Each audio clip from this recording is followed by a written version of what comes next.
গণভোটে হ্যাঁ জিতলে তত্ত্বাবধায়ক সরকার গঠনে সরকারি দলের আধিপত্য কমবে। কিভাবে? চলুন জানা যাক।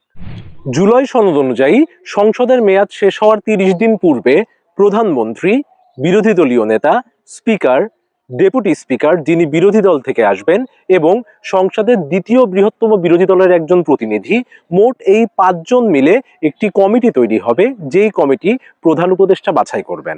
অর্থাৎ প্রধান উপদেষ্টা বাছাইয়ের 5 সদস্য বিশিষ্ট কমিটির 3 জনই আসবেন বিরোধী দল এবং দ্বিতীয় বৃহত্তম বিরোধী দল থেকে।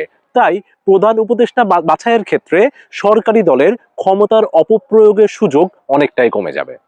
কমিটি গঠন হওয়ার পরে প্রতিটি রাজনৈতিক দল একজন এবং একজন স্বতন্ত্র সংসদ প্রার্থী একজনের নাম প্রধান উপদেষ্টা হিসেবে প্রস্তাব করতে পারবে। কমিটিও উপযুক্ত ব্যক্তির নাম প্রধান উপদেষ্টা হিসেবে প্রস্তাব করবে। তারপরে এই কমিটি আলাপ আলোচনা সাপেক্ষে একজনকে প্রধান উপদেষ্টা হিসেবে মনোনীত করবেন। তবে এইভাবে যদি ঐক্যমতে পৌঁছানো না যায় তাহলে এরপরে আরো বেশ কিছু ধাপ রয়েছে। তবে সকল ক্ষেত্রেই সরকারি দলের একক প্রভাব খাটানোর সুযোগ কম।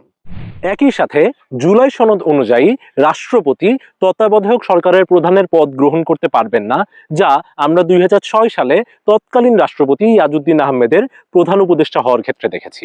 তাই তত্ত্বাবধায়ক সরকার গঠনে সরকারি দলের আধিপত্য কমাতে গণভোটে হ্যাঁ ভোট দিন।